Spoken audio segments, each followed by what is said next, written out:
thank you to our sponsor, MBA Growth Partners.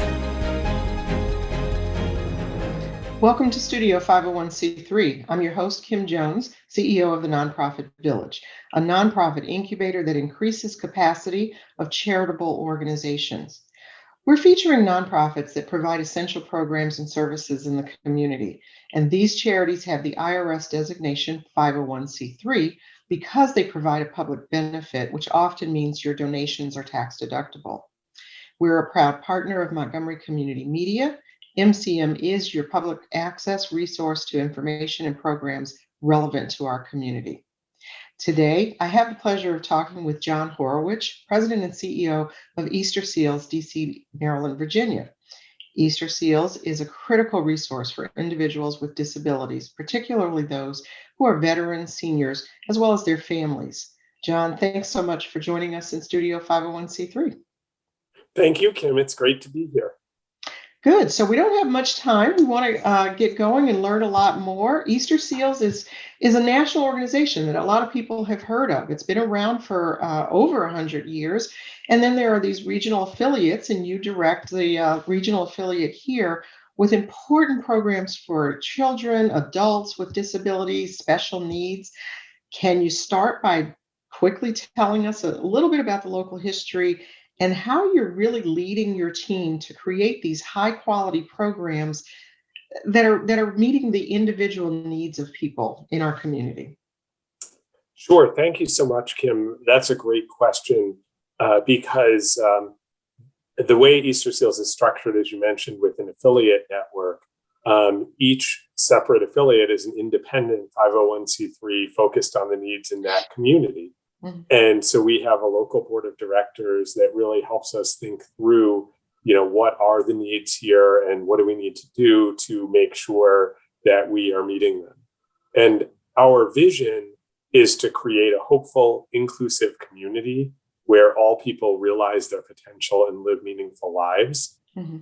And so when we talk about that, when we talk about hope and inclusion, it's really making sure that everybody is part of the community and that the community is improved when everybody's part of it. So that includes people with disabilities, people from low-income families, veterans and military families. By bringing everyone together into the community, everyone is better served and everyone has more hope. And then when we talk about achieving potential and living meaningful lives, our focus is really on providing person-centered care and really listening to the participants in our programs and their families and helping them achieve what they want to achieve, and not just saying, oh, we're Easterseals, we know what's best for you, but much more thinking about what is it that you want to achieve and how do we make that happen for you. A great example of that, we had an Air Force retiree who came to us for job coaching. Mm-hmm. And she had been a air traffic controller in the Air Force. And a lot of recruiting firms were contacting her because that's a very high pay field. Mm-hmm. And they wanted her to, jump on as an air traffic controller. And she said, if I wanted to be an air traffic controller, I could have stayed in the Air Force. And she worked with our coach and actually ended up, as she thought about what she wanted to do, became a career coach for veterans herself. Oh my gosh, that's a great story. Well, and I think that demonstrates something that we had talked about before, and that is you're really helping people also to work towards independence. So that's a great example of someone being able to define their course and, through the work that you're doing, make sure they get to their own goal, as opposed to, like you said, what's your goal for people. And I think that must be why you're creating these higher quality programs. It's those listening skills. Let's talk a little bit about some of the services. You have adult day programs, you have respite services, you have child development programs, and I'm not sure everybody knows about all of those. Can you talk a little bit about that? Yeah, thank you so much. And again, the overarching vision is ensuring that everybody is included in the community. Mhm. And so all of our programs really support that goal. So when we talk about our child development programs, we're serving typically developing kids whose families can afford to pay for them, but Mhm. also children from low income families where financial support is helping us provide scholarships.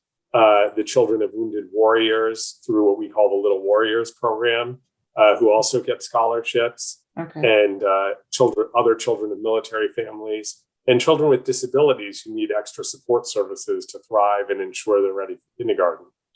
On the medical adult daycare side, a lot of people don't know what that is, but what it is, it's not like just a drop-in senior center. We're actually licensed at the level of a nursing home.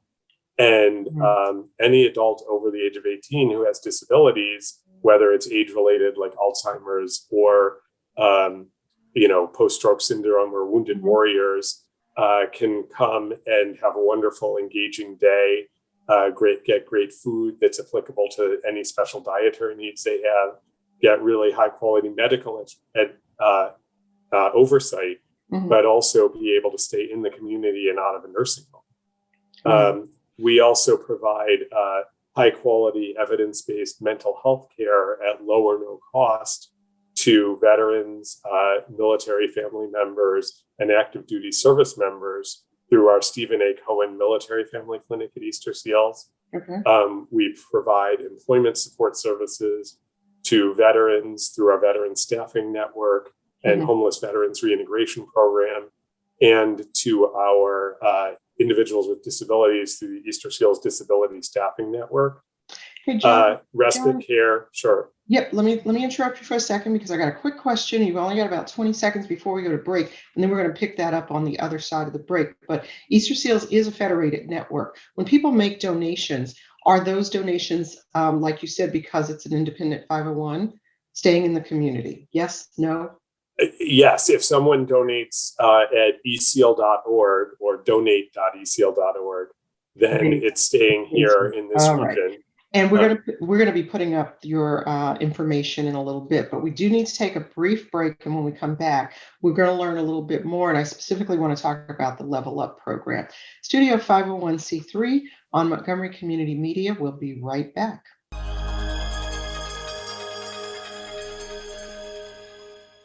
Today I'm going to talk to you about physics. Come on in, girls. Let's go. This is the first rocket to get humans to Mars. Really tall. I'm a rocket structural engineer, designing and building parts of the rocket. You are the generation that will be stepping foot on Mars. Do I have a group of astronauts on my hands? Yes. You can become a rocket scientist or whatever else you want to be. Can I get the now bar, please? $1. Have a good one. Got it. Hey, what's going on?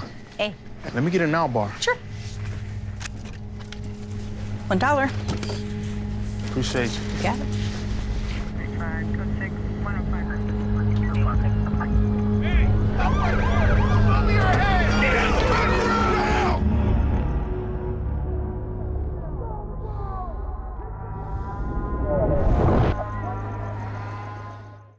There are 16 million children struggling with hunger in America. This is a serious problem, but one we can solve. Visit feedingamerica.org to help.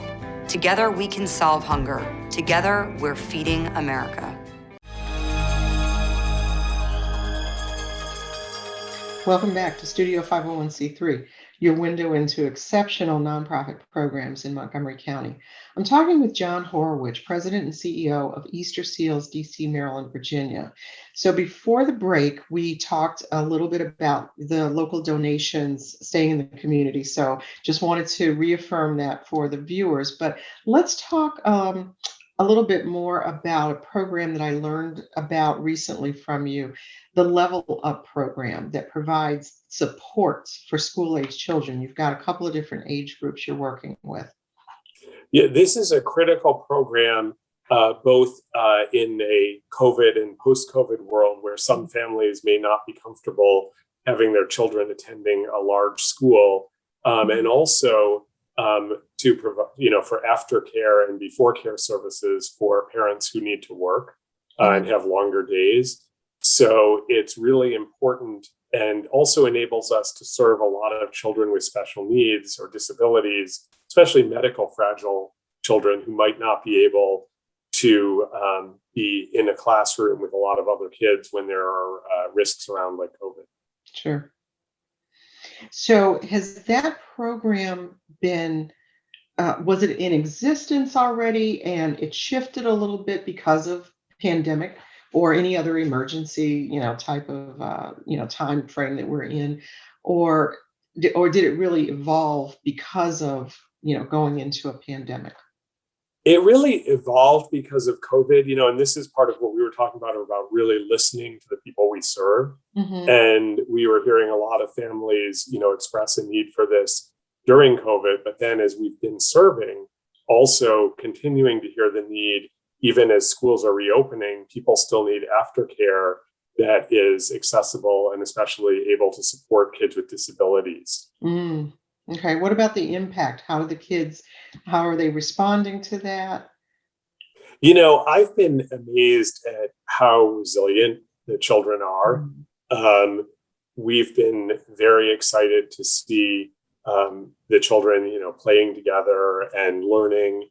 And it's definitely a challenge because one of the biggest things that we feel is super important for, readiness for school, especially among preschool age children, is that social and emotional development. Right. And that can be a lot harder remotely.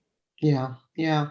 All right. Well, we don't have much more time, but we're going to be putting up your website so viewers will see more, so they can get to your site. And one of the things I want to remind people is there's an extensive list of resources that you have available online for people that want to know more about living with disability, accessibility, caregiving. And I think that caregiving is so important because it's that population that's often forgotten about. The focus is on the person being cared for and the caregiver is forgotten. And you have an extensive list of resources. Well, you're raising a great point because, our original mission from 100 years ago was really focused on keeping people in the community and out of institutions. Mm-hmm. And what we see is it's often when the caregiver breaks down that people have to be institutionalized. Mm-hmm. And so making sure to support the caregivers is really critical. Yeah, that's important. So I hope people will go to your website. We've only got about a minute left, and I want to know what else you want people to know about Easterseals.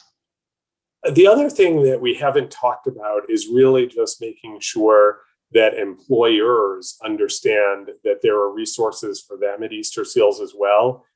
So our veteran staffing network and disability staffing network can be great resources to help employers recruit veterans, military family members, and people with disabilities and understand how to keep them engaged as great employees. That is a great point. So make sure that we push this out to some of the employers in the area as well.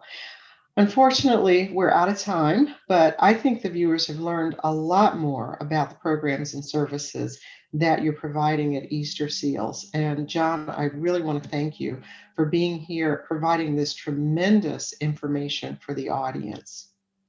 Well, thank you. I'm so grateful to have been invited. And please, if anyone has questions, reach out to us at Easterseals. Great. For more information on Easterseals, you can visit their website at eseal.org.